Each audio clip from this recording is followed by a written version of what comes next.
the poorest county in North Carolina, if not just top 3, one or the other. You're talking about poverty, you're talking about gangs, you're talking about some of everything that goes on there. I went to Weldon, elementary, middle school, high school, my entire life. We started off with 119 my freshman year. We ended up with 69 people graduated my senior year. I did my thing and whatnot, and I made myself the commitment to not only myself but to my family, more specifically my mother, that I would go to college, that I would be great, and I would do everything I promised her, for her, and for myself. So, you know, when you're growing up, you always tend to have someone you need. You don't find some reason, find your why.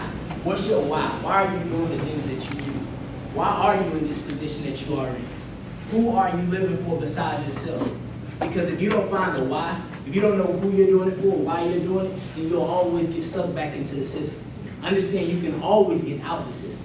You can always get out. I don't care what color you are. I don't care what your brain, your IQ, intelligence, any of that. None of that matters. What really matters is your spirit, your resilience, your ambition, your dedication, your focus.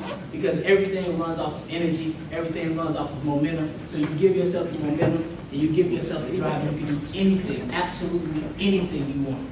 A lot of the greatest people didn't even go to college. I'm saying you should go to college. I'm saying you should do what I feel you should follow your heart. I'm saying you should follow your intuition, because your intuition, your heart knows exactly what your passion is, what your dream is, what your life, what you came here for, what your destination is, what your destiny is. So I found my why, and my why was my mother. My mother, she grew up, so I grew up with my mom and my dad for some time, but it was more so my mom that I really found that resilience, that compassion, that selflessness, that love, that drive, that willingness to go get it regardless of anything. She showed me what it really means to really push yourself beyond any limitations. And so some years later, my mother called me on the phone, and I only heard my mother cry twice in my life. Twice. The first time was when my grandpa died, and the second time when she called me and they said she had cancer. And she called me, and when I was on the phone, she kept it so subtle, almost like just barging it off like it was no big deal and whatnot. And so when I got off the phone, I had a moment that I was about to break down and cry. But something came inside of me, and it said, don't cry, pray. Do what you got to do, because it's not. Because what someone else is saying is the reality is not the reality. That you choose your reality. You choose what you want to live through. And so with this poem, I'm going to go ahead and explain what else happened further with this poem. It's called Dear Mom.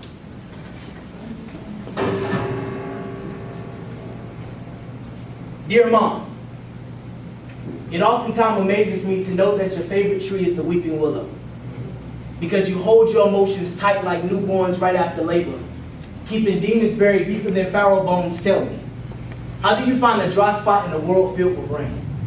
How is it that you wear your pain like your favorite black shirt, inhaling the brokenness of our family and exhaling the adhesives to bring it back together? Your face must be filled with the scent of angels, because I promise I can see heaven through your smile, nebulous through your eyes. I guess that's why whenever I see you, Mom, I'm starstruck by your beauty.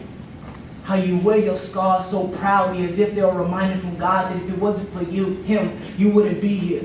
How you carry those tumors in your stomach like conjoined twins, never once complaining, constantly crunched over like broken trees. But never did you once think you would embark on the doctors prophesying cancer over your spirit. Tell me, Mom, how do you stay so calm when death is trying to force you to sign a lease that's not built for mere mortals?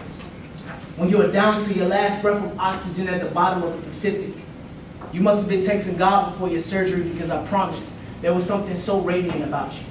Someone must have injected neon into your veins and sunshine into your capillaries, because even though you felt weak, you grew like a rave party, and you made sure that they understood you when you said that they would not find any form of cancer in your body. And just 2 years, 3 years, 4 years, 5 years later, the doctors are still stunned by your confirmation, teaching them that there's a great difference between being a patient and having it. Tell me, Mom, how is it that you walk into a room and demand the attention of everyone in there?